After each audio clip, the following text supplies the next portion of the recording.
You're tuned in to the Skirts Up Show with Samantha Mandel. Same truth, same wild ride, but keep your panties on. What's up, Skirts Up Squad? Welcome back. It is season 5, and of course, it feels a little different with Melissa not joining us for this season. It feels different, it sounds different, and it's just going to be a little bit different. But the truth is, it's the same show. We're doing the same work and bringing the same energy to the show. And I say we because I feel like it is still it's with you guys. It's me and it's with you. And that's a we. So thank you guys for coming back and joining me. I have to say that the break that we had in between season 4 and season 5 for me was, it felt like anything but a break. I had a lot going on. There was a lot of back and forth about what this season was going to look like. So, of course, that was a little stressful. And I didn't share a whole lot about it, but Simon ended up being into a really bad car accident, and that really affected the family dynamic and, um, everyone's emotions. And I can't really go into it too deep, but basically, he was he was coming home and he was going through an intersection. Except the, crazy thing about it is that he was at a red light and there were, 2 cars in front of him, and the light turned green. So the 2 cars in front of him go across the intersection, but as he's going through the intersection, this Jeep from the side just blows through that intersection going 65, so running the red light, and hits him in the front of, fortunately, from the side, so he was T-boned. And fortunately, when she made impact, it was kind of, on the side of the hood, I guess, kinda near the tire, the front tire, driver's side. Driver's side, guys. And, it wasn't as bad as it could have been going 65 miles per hour. What was so scary, so he got taken to the hospital, and it's all really a blur for me because it was seriously, just the most traumatizing phone call I've ever gotten. I was at a nail salon getting my nails done, and apparently I didn't have cell service, and my mom and Simon and, people are trying to call me saying that, I need to talk to my husband, "You need to talk to your husband." And so I get out of the nail salon and hear what's going on, and so I have to go meet him at the hospital, of course, and I have no idea how bad the car accident is. I have no idea how bad he is, and I'm just being told, "Don't freak out when you see him." And so I'm freaking the fuck out because I don't know what to expect, and in my mind, I'm seeing the worst case scenario. And when I get to the hospital, he was in a neck brace. But surprisingly, I mean, there wasn't really any, abrasions or anything, so I was surprised, but I was still, I think, on the inside, really in, this adrenaline, survival mode because I didn't know what to expect.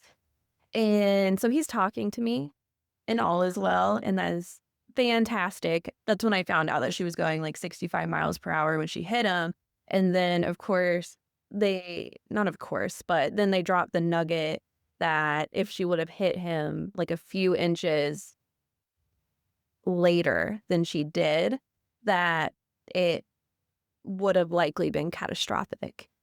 And those words and, just knowing that has been really hard on me. I wasn't even in the car, but it feels crazy how close it feels to have almost lost my husband, and it has really stirred up some panic attacks for me, so I've been working through that through the break. He's okay. I can't talk anymore about what we're going through with that, but it's definitely a whole process, and once we get to an okay or a better spot, then I will totally share it with you guys. But he's okay. We're okay. It's just a lot on the mental stability. And Nora, our 4-year-old, anytime it gets brought up, because it gets brought up a lot, people asking, "How are you guys? How are you doing?" And the 4-year-old goes, "I said I don't want to talk about it anymore. We're not talking about the accident." And so, then it's kind of like an icebreaker and we all start laughing. So, yeah, so that happened.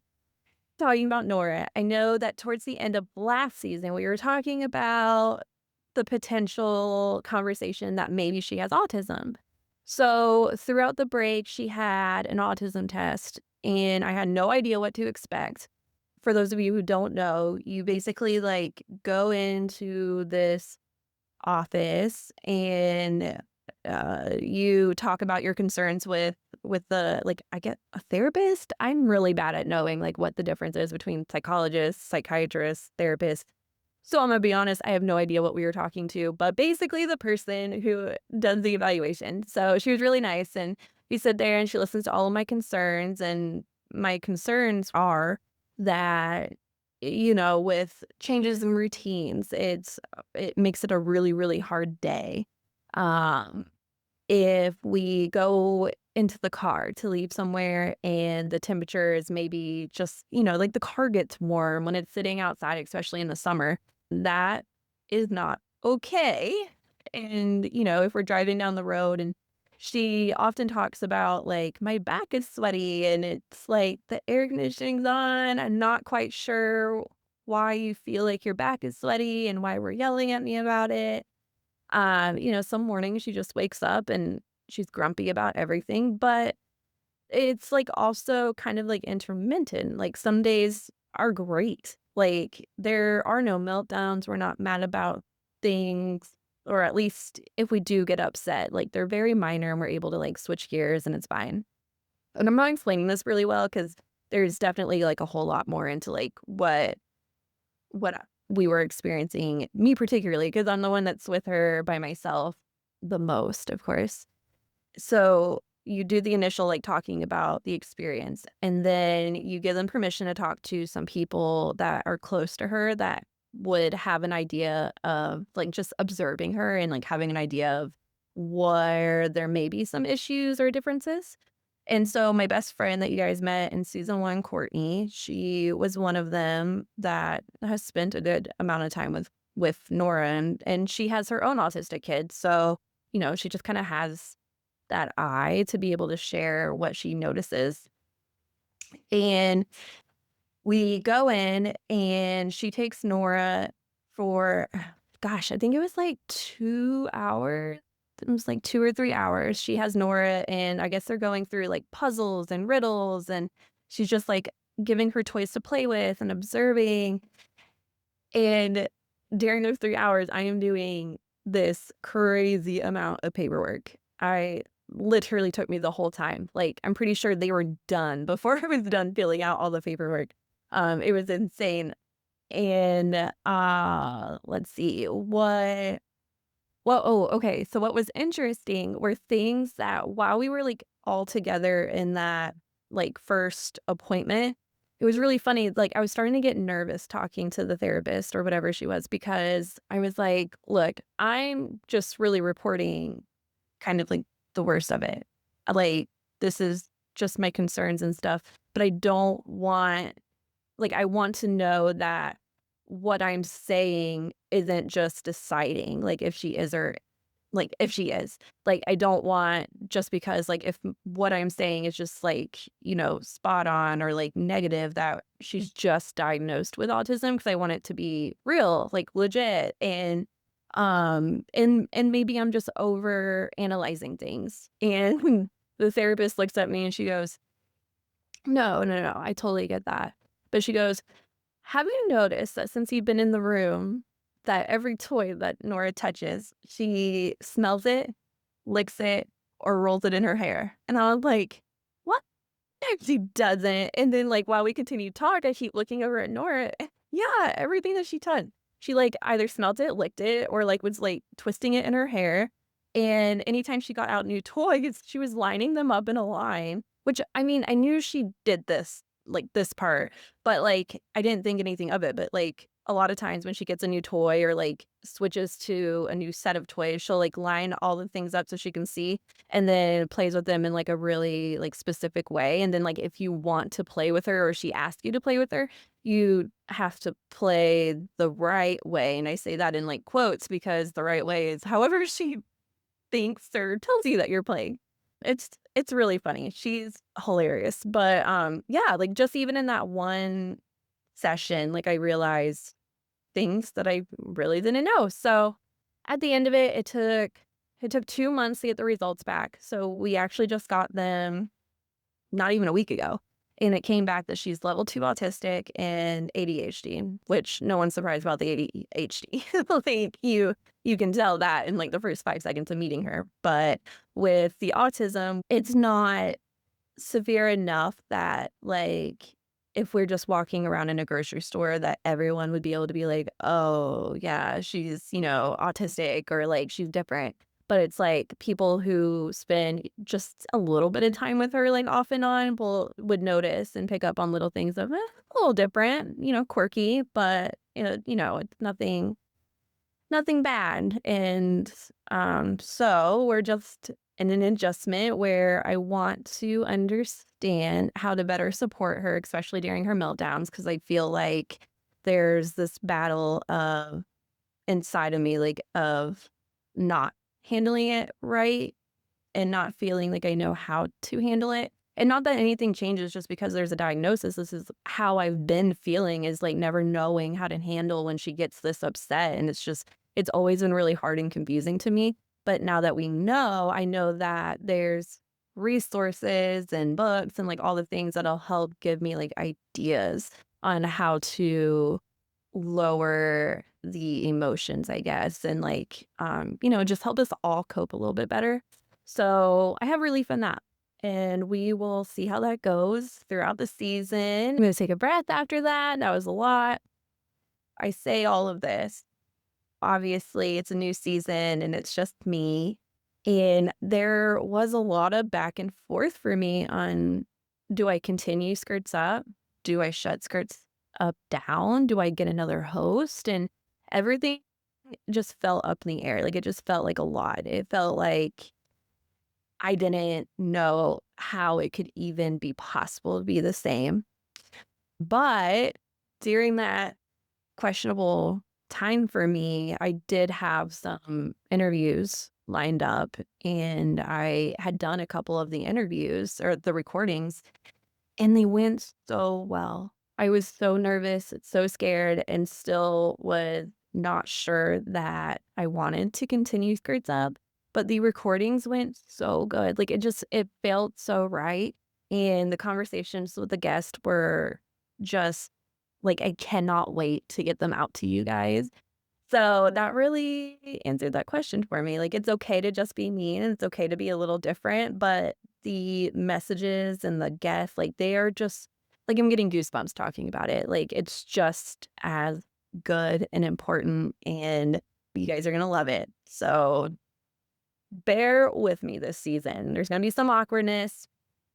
And actually, another thing that's different about this season, something that Melissa and I always wanted to do with Skirts Up was we loved that we started having guests for every episode, but we were starting to get to the point where we also wanted to have episodes where it was just us talking about real life things, like just in the most raw way possible that we are going through.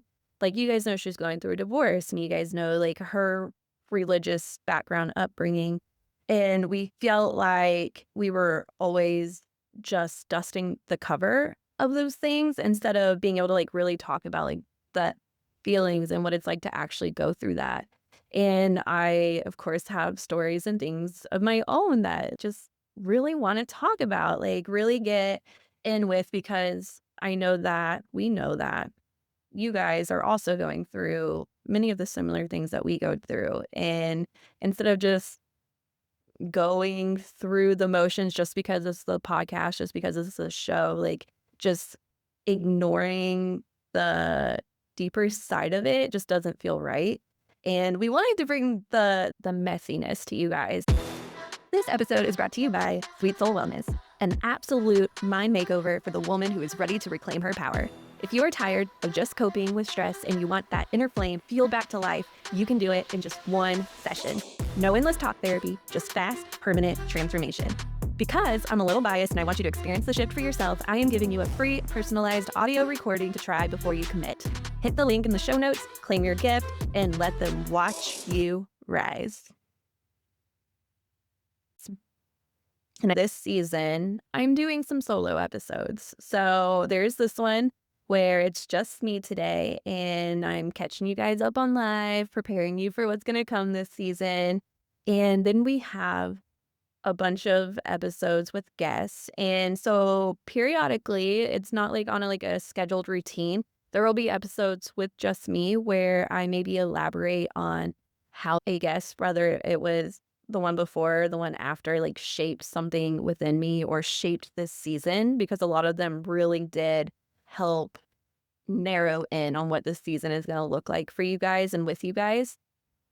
And it goes into deeper things that just got brought up for me during these conversations. Like, you guys have heard me say that I will never let my kid work in a restaurant. And there have been conversations that I've had with guests that have brought up the why behind I would never let them work in a restaurant. And it gets deep and it gets really personal, but it's like one of those stories that I just feel like need to get out, because what I experience in the restaurant business is not normal, or not, you know what I'm trying to say.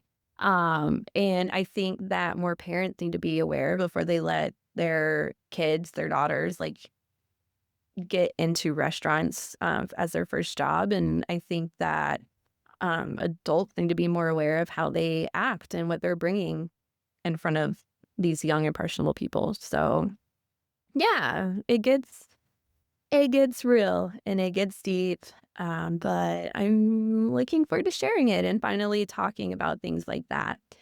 And another thing to note is that this season goes a lot into the female pleasure exploration, and I was not expecting that, but I'm here for it, and I know a lot of you are from our ratings. You got that to look forward to. And on the other note, I opened up my wellness practice, my RTT practice, in January on my birthday. And so for the last 6 months, 7 months now, I've been working on building that practice. And that is one of the other things that really hit me hard during this break.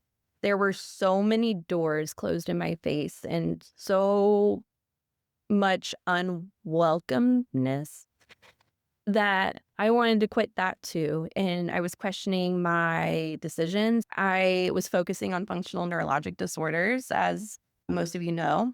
Basically, it's something that someone gets diagnosed with when there's nothing medically wrong with you. Like, no tests show anything, no images show anything, but yet you have things like seizures that aren't really seizures. And you have some people stutter, some people have mobility issues, tremors. There's so many symptoms that you can experience in different extremities of it. And because I had FND, I had non-epileptic seizures, and it was really life altering for me. And there's episodes that you can go back to and get caught up on that. But that's what I wanted to focus on.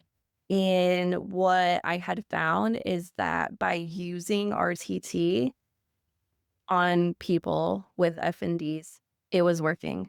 And I was really excited to get that out into the world, something that is actually available to everyone to help them who have it. It's just so many people are getting diagnosed. It's crazy. And I thought that the best way to get the help out there was to join communities like with therapists and psychiatrists and neurologists. And I was like, man, this is going to be so easy. I just need to talk to them about how, by me working with clients that they might refer to me, it would help them do more in-depth work with their patients or their clients. Like, once you get to a point, like a certain point, I think, like, in general with talk therapy, I think that there hits a wall where a lot of times there's no progress for a while. And I think that it can be frustrating for the therapist and, of course, frustrating for the client. And that's just where I come in, where I can find what that wall is and why, and remove that block so that when they go back to their therapist, their conversations are more productive and their conversations are more helpful. And same with neurologists and physical therapists and all that. Like, if I can remove the reason, the subconscious reason as to what's holding them back, then they're going to be able to go back to their doctors, physicians, their therapists, and just be more productive, and it's going to help them more. Well, that did not go well. I was in some networking groups with therapists and psychiatrists and all of that. And some of them like were interested in hearing me out. And I did have like a couple of meetings that didn't really go anywhere. And like they would reach out to me and like want to hear about like what I do and how it works and stuff. And then never follow up with me or talk to me again about it. And so that was like a little, doesn't feel really good. Then therapists, like in the networking group that I was in, they started messaging me these things like, there's no studies that show that there's anything for FND. Like, there's no studies that show that RTT works for FND or that it's safe for FND. And like, I get that. I've never claimed that it has been. I have claimed that what I know is that I am an RTT practitioner, so I am qualified to use it.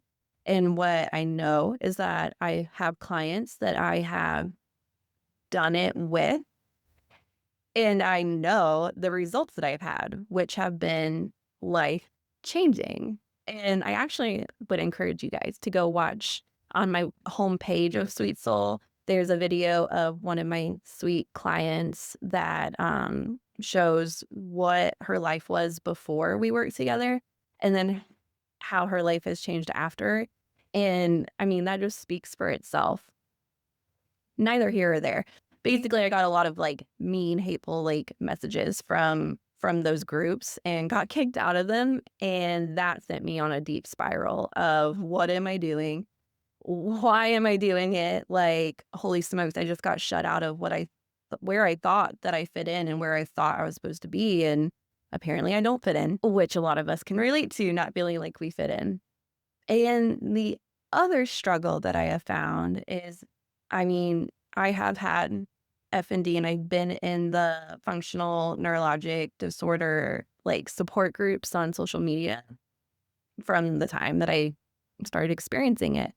And since that's what I'm working with, like I will comment on people's posts and give them some like encouraging things and sometimes offer help for free just, because I want to help people and I want them to know the option that is out there and that it works.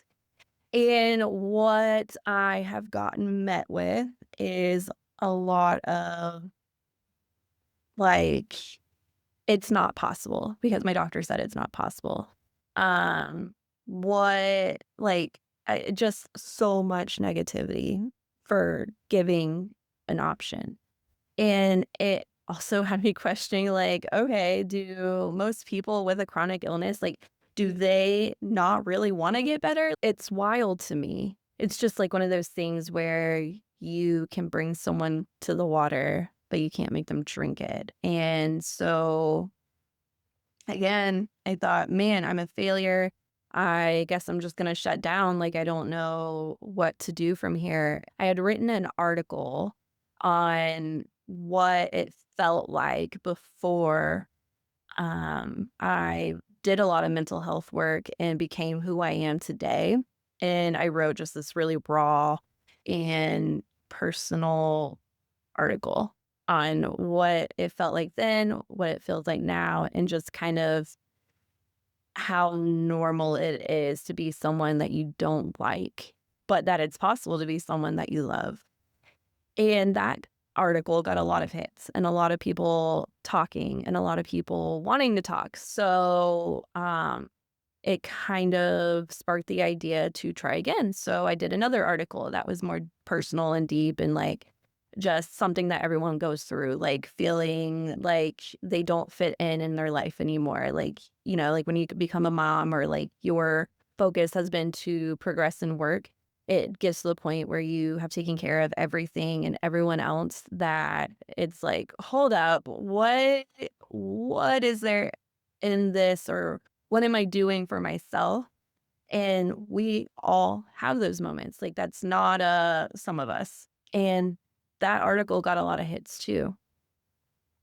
So I had the idea and I kind of have shifted and given myself like a new title that I kind of made up, but it's so fitting. And so now I'm shifting and I'm calling myself an inner foundation coach.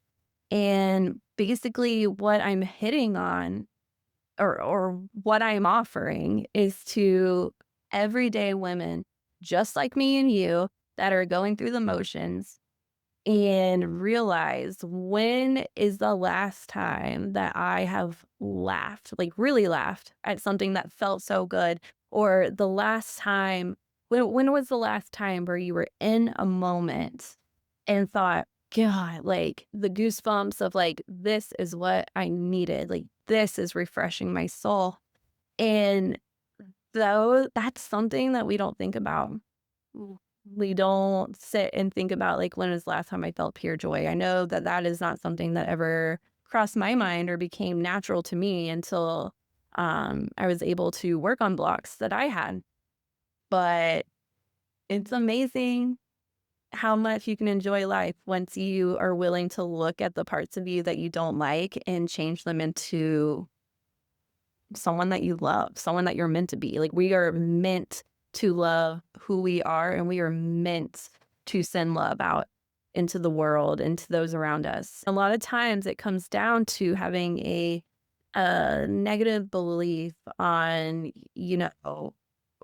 what's making us not confident in ourselves, what's causing us so much fear to get out there and do what we want to do, and the fear of wondering what people are gonna think or what they're gonna say, and their the anxiety it causes, the depression it causes. That's what I can address with RTT.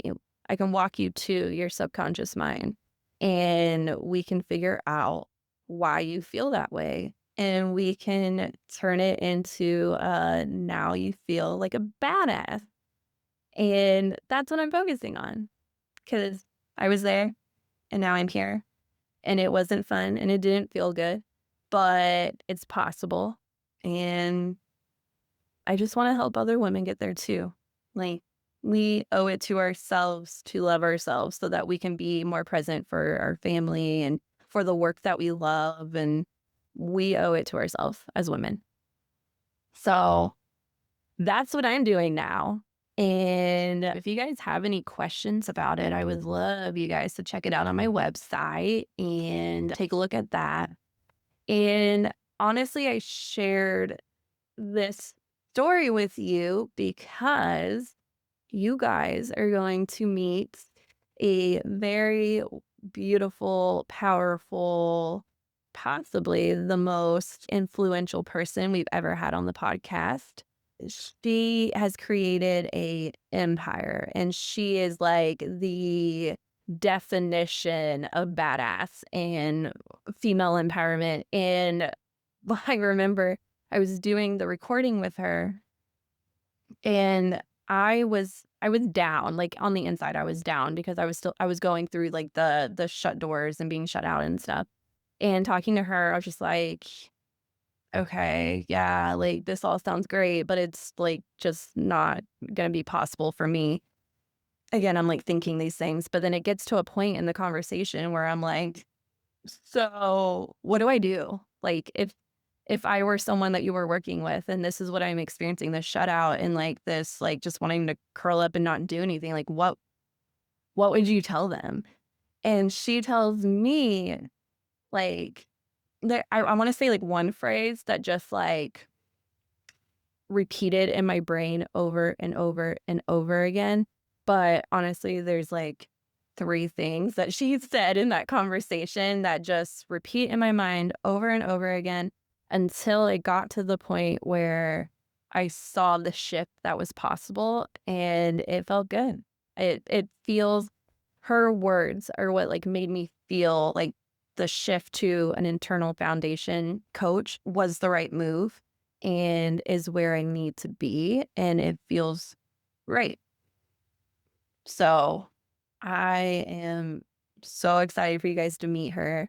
I know that I'll be working with her soon, and, there's a lot of empowerment and encouragement in her words. So, come back for next week. She'll be with us, and you are going to feel so good after you get to know her, and I'm excited for that. But I think that's all I have for you guys on episode 1, and thank you for joining me back here again, and I'll see you next week. Did you like the episode that you heard today? Great! Share it with a friend, and don't forget to rate and review.